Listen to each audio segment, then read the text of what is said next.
village of Millbrook had never eaten so well. For 3 months, Butcher John Morrison had been selling the finest meat anyone had ever tasted, and at prices that seemed impossible.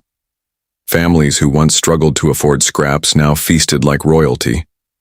But in small villages, prosperity always comes with questions. Margaret Collins lived directly across from John's butcher shop. As the village's unofficial keeper of secrets, she noticed things others missed, and what she had been noticing lately troubled her deeply. Margaret wasn't the only one asking questions. Thomas Wright, a local farmer, had lost 3 prize cattle the previous month, reported the theft to police, but nothing came of it. Strange thing was, the very next week, John's beef selection had improved dramatically. I raised those cattle from calves. I knew every marking, every scar. When I saw the cuts in John's display case, I swear I recognized the marbling pattern. But that was impossible, wasn't it? As the village doctor, I noticed the health improvements immediately. The villagers were stronger, more energetic than I'd seen in years. But when I examined samples of the meat under my microscope, the protein structure was unusual. Unlike any beef, pork, or lamb I'd studied, the muscle fibers were different, more complex, almost human-like. By the 4th week, Margaret's insomnia had become useful.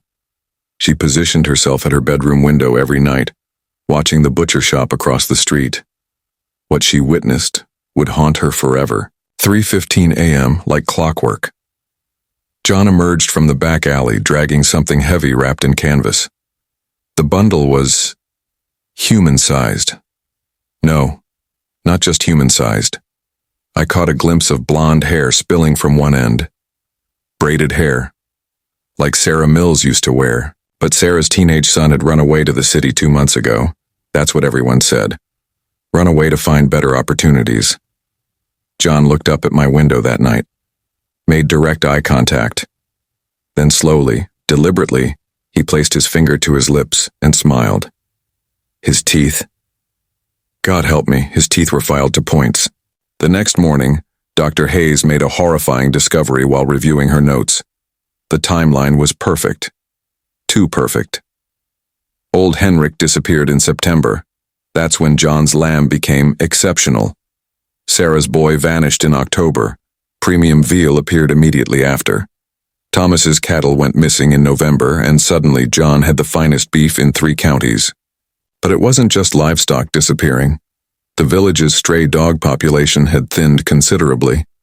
The elderly Mrs. Peterson, who everyone said had moved to live with her daughter in the city. I called her daughter. She'd been dead for 5 years. Margaret, Thomas, and Dr. Hayes met secretly to share their discoveries.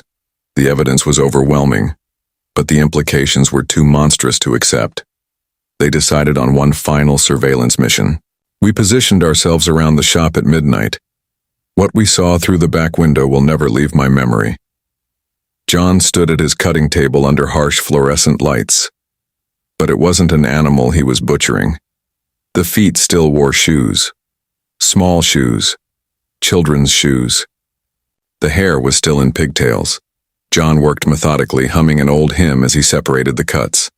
When he finished, he packaged everything in neat labeled bundles. Premium veal, special cut. Narrator voice. But the most horrifying discovery was yet to come. As we prepared to run to call the authorities, we saw other villagers approaching the shop. But they weren't there to investigate. They were there to shop. Dr. Hayes stepped out of the shadows, a wrapped package in her hands. I know what it is now. The protein content is remarkable, very nourishing. The villagers have never been healthier. Why would we want to change that? They all knew. Everyone knew. Thomas pulled out his wallet, ready to make a purchase. The baker, the postman, even the parish priest. They were all customers. I was the only one who hadn't developed the taste yet. Margaret Collins, our most observant neighbor. We've been saving the best cut for last. You see, meat tastes better when it's been seasoned with fear and curiosity. And you, my dear, have been marinating in both for weeks. Margaret ran. Through empty streets where missing persons posters fluttered in the wind, past houses where families sat down to dinner, savoring their perfectly tender, impossibly cheap meals.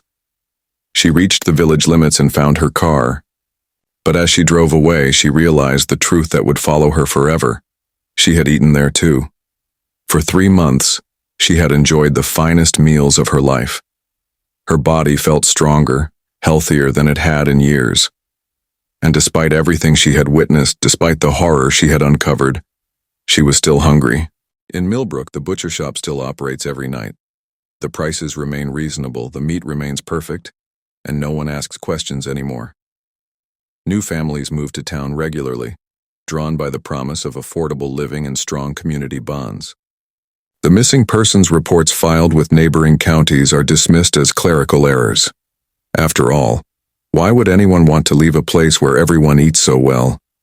And if you ever find yourself driving through a small village where the butcher shop stays open late, where the prices seem too good to be true, and where the locals are unusually healthy and satisfied, perhaps it's best to keep driving. Some appetites once awakened can never be satisfied again. The meat is always tender when it's been raised on love and fear.